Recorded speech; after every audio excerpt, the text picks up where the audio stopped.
सिद्धि हिंदी विद्यालय YouTube channel में आपका हार्दिक स्वागत है। विद्यार्थी मित्रों, आज हम कक्षा 10 विज्ञान और टेक्नोलॉजी विषय में चैप्टर 16 नैसर्गिक स्रोतों का टिकाऊ प्रबंधन के बारे में अभ्यास करेंगे।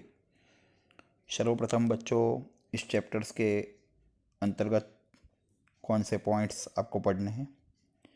सर्वप्रथम, नैसर्गिक स्रोत किसे कहते हैं, नैसर्गिक स्रोत कौन कौन से होते हैं, पर्यावरण बचाने के जो 5 आर है, फिर नैसर्गिक स्रोतों के व्यवस्थापन की क्या ज़रूरत है, पानी के बारे में, जीवाश्म ईंधन के बारे में, जंगल के बारे में अभ्यास करेंगे। सर्वप्रथम जो मुद्दा रहेगा वो रहेगा नैसर्गिक स्रोत। नैसर्गिक मतलब बच्चों एक प्रकार से हम कह सकते हैं कि कुदरती। नैसर्गिक स्रोत मतलब एक प्रकार से हम कह सकते हैं कि कुदरती। ठीक है, तो मनुष्य द्वारा निश्चित उद्देश्य से, मनुष्य द्वारा निश्चित उद्देश्य के लिए उपयोग में आए वैसे और कुदरती रीति से बनने वाले स्रोतों को नैसर्गिक स्रोत कहते हैं। क्या कहा बच्चों परिभाषा में? मनुष्य के द्वारा निश्चित मतलब या तो विविध उद्देश्य के लिए, मनुष्य के द्वारा विविध उद्देश्य के लिए उपयोगी और कुदरती रूप से मिलने वाले स्रोतों को हम नैसर्गिक स्रोत कहते हैं। मनुष्य के द्वारा विविध उद्देश्य के लिए उपयोग में आने वाले और कुदरती रूप से बनने वाले स्रोतों को हम कहते हैं नैसर्गिक स्रोत। जैसे कि जमीन, पानी, हवा, जंगल, वन्य जीव, ये सब नैसर्गिक स्रोत है बच्चों। क्या है नैसर्गिक स्रोत की परिभाषा? बहुत सरल है। मनुष्य के द्वारा विविध उद्देश्य के लिए उपयोगी और कुदरती रूप से बनने वाले स्रोत को हम नैसर्गिक स्रोत कहते हैं। बच्चों, किताब में कुछ एक एक्टिविटीज़ दी है, उसके अंतर्गत सर्वप्रथम कार्बन डाइऑक्साइड के उत्सर्जन का नियमन कैसे किया जाए और उसका अंतर्राष्ट्रीय सिद्धांत कौन सा है। मनुष्य की जो प्रवृत्ति होती है उनके द्वारा उत्सर्जित कार्बन डाइऑक्साइड गैस जो होती है, जो कार्बन डाइऑक्साइड गैस CO2, मनुष्य की जो प्रवृत्ति है उसके द्वारा उत्पन्न होने वाला कार्बन डाइऑक्साइड गैस वो मुख्य ग्रीन हाउस गैस है। मतलब ग्रीन हाउस प्रभाव अधिकतर कार्बन डाइऑक्साइड गैस के द्वारा फैलता है, तो ग्रीन हाउस गैस है CO2। अभी CO2 के उत्सर्जन के नियम मतलब कंट्रोल करना है, तो अंतर्राष्ट्रीय सिद्धांत का जो भी आधार है वो क्योटो प्रोटोकॉल है। क्योटो प्रोटोकॉल कौन सा? Kyoto, Kyoto protocol. ठीक है बच्चों, क्योटो प्रोटोकॉल। जापान के क्योटो शहर में दिसंबर 1997 में ये प्रोटोकॉल तैयार किया गया और 16 फरवरी 2005 में ये अमल में आ गया और दिसंबर 2006 में कुल 169 देशों ने इस पर हस्ताक्षर भी किए।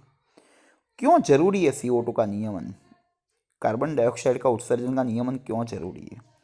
बच्चों, आप सबको पता है जो कार्बन डाइऑक्साइड गैस है वो ग्रीन हाउस गैस है और यह ग्रीन हाउस गैस से वैश्विक तापमान में बढ़ोतरी होती है।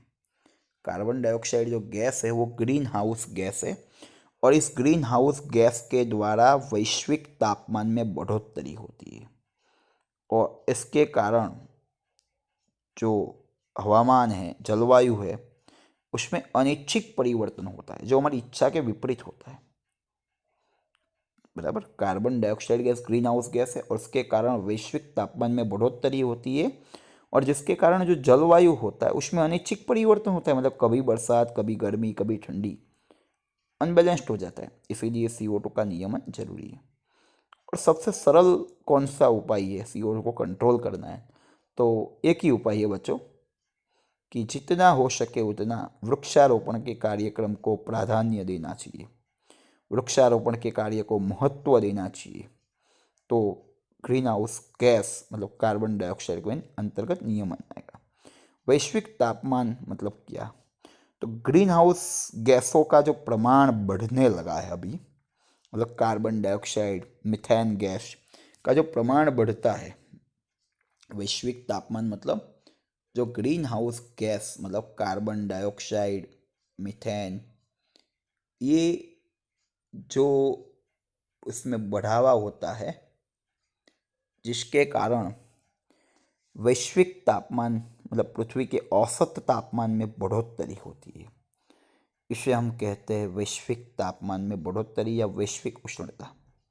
ग्रीन हाउस गैसों के अंतर्गत जो भी बढ़त हुई है उसके कारण पृथ्वी के औसत तापमान में बढ़ोतरी हुई है और इसको हम कहते हैं वैश्विक उष्णता, वैश्विक उष्णता। फिर बच्चों हम आगे बात करते हैं कि जो नैसर्गिक स्रोत है, ठीक है, उसमें हम क्या योगदान दे सकते हैं जनरल वे में? तो नंबर 1, नैसर्गिक स्रोतों, नैसर्गिक स्रोत और पर्यावरण, ये दोनों को हमें बचाना है। नैसर्गिक स्रोत और पर्यावरण, ये दोनों को हमें बचाना है। तो हम क्या योगदान दे सकते हैं? सिंपल सा पॉइंट है, हमें हमारी भाषा में उत्तर लिखना है। नंबर 1 है, हम व्यक्तिगत वाहन के बदले सार्वजनिक वाहन का उपयोग करेंगे, जिसके कारण क्या, धुआं कम निकलेगा और प्रदूषण कम फैलेगा। हमारे घर में भी हम फर्नीचर का उपयोग बहुत कम करेंगे, जिसके कारण पेड़ भी नहीं कटेंगे। कागज़ और नैसर्गिक स्रोतों का जो बिगाड़ करते हैं हम वो रोकेंगे, क्योंकि कागज़ भी किस में से बनते हैं? कागज़ भी अल्टीमेट पेड़ से ही बनते हैं, पानी से बनते हैं। पानी का जो भी संग्रह स्थान है, तालाब है, नदी है, उसको हम प्रदूषित नहीं करेंगे। जमीन है वो भी एक कुदरती वस्तु, तो उसमें हो सके तब तक कीटनाशक का उपयोग नहीं करेंगे। वृक्ष को कटाई जो कर रहे उसे रोकेंगे और नए वृक्षारोपण के कार्यक्रम को उत्तेजना देंगे। नए वृक्षारोपण के कार्य को हम प्राधान्य देंगे, उसको महत्व देंगे। ये हमारी नीति में लिखना है कि ये सब उपाय करके हम हमारे पर्यावरण को सुरक्षित रख सकते हैं, नैसर्गिक स्रोतों को बचा सकते हैं। गंगा सफाई योजना, बच्चों एक प्रश्न है, गंगा सफाई योजना क्या है? गंगा सफाई योजना ये क्या है? तो बच्चों क्यों करने में आई और कौन सा जो बैक्टीरिया था उसकी हाजिरी, उसकी उपस्थिति इसमें है? 1985, कितना, कौन सी साल? 1985 में गंगा नदी के पानी की जो गुणवत्ता है उसमें सुधार करने के लिए और पानी में रोग कारक सूक्ष्म जीवाणु का प्रदूषण दूर करने के लिए गंगा सफाई योजना शुरू करने में 2 कारण से। एक, पानी की गुणवत्ता में सुधार करने के लिए और नंबर 2, पानी में रहे हुए सूक्ष्म जीवाणुओं का प्रदूषण दूर करने के लिए। मनुष्य के आंतों में दिखाई देने वाले कॉलीफॉर्म, कौन सा बैक्टीरिया?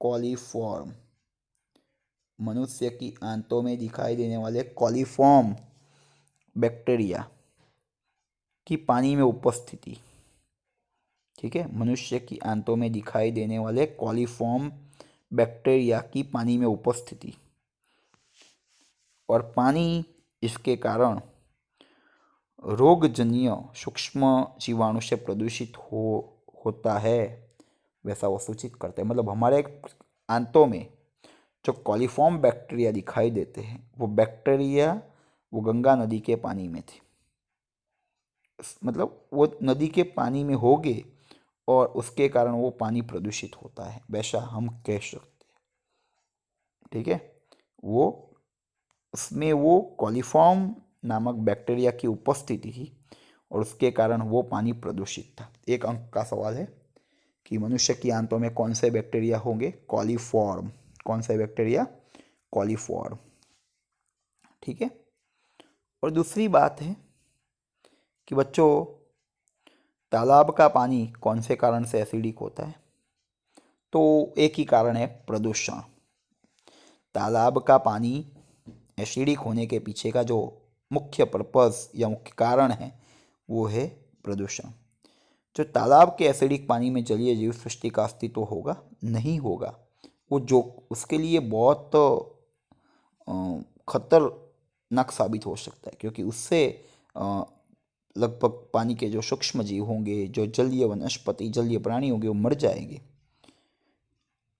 पानी प्रदूषित होगा या नहीं होगा?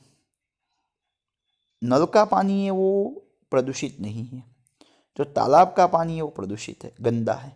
मतलब इस चैप्टर्स में हमें यही सब पढ़ना है कि हम नैसर्गिक स्रोतों को कैसे बिगाड़ते हैं और उसे नहीं बिगड़ने देना है तो क्या करेंगे, जो बिगड़ गए उसका सुधार हम कैसे करेंगे। बच्चों, अगले वीडियो में हम पर्यावरण के 5 आर के बारे में अभ्यास करेंगे, पर तब तक आपको मैं एक एक्टिविटीज देता हूँ कि ये 5 आर के अर्थ में बता देता हूँ, उसके संबंधित उदाहरण आपको खोजने हैं।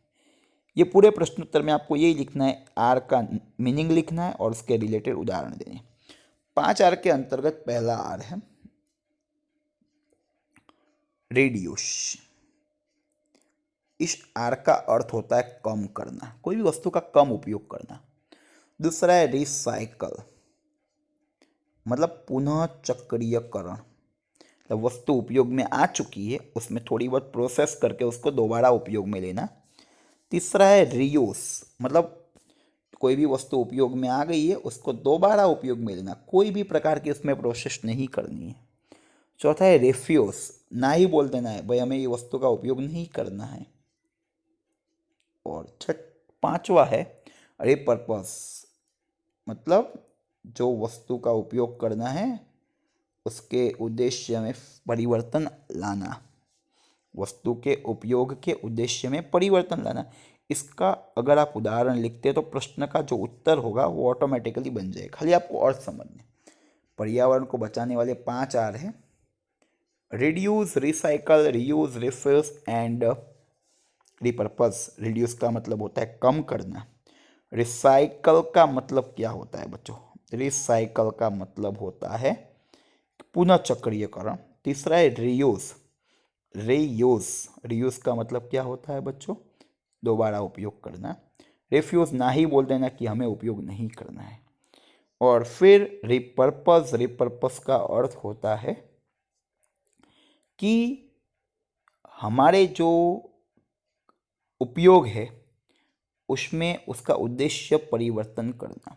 इसके उदाहरण की हम नेक्स्ट वीडियो में चर्चा जरूर करेंगे। तब तक आप लोग ये सभी आर के जो मैंने अर्थ बताए उसके मुताबिक उदाहरण पर विशेष ध्यान दीजिएगा। इनके उदाहरण को आप खोजने का प्रयत्न कीजिएगा ताकि अगले वीडियो में आपको ये प्रश्न सरलता से समझ में आ सके। धन्यवाद बच्चों। यदि ये वीडियो आपको पसंद आया हो तो इस वीडियो को लाइक कीजिएगा, अपने मित्रों को शेयर कीजिएगा और इस सिद्धि हिंदी विद्यालय यूट्यूब चैनल को सब्सक्राइब करना ना भूलें ताकि आने वाले वीडियो का नोटिफिकेशन आपको जल्द से जल्द मिल सके। धन्यवाद।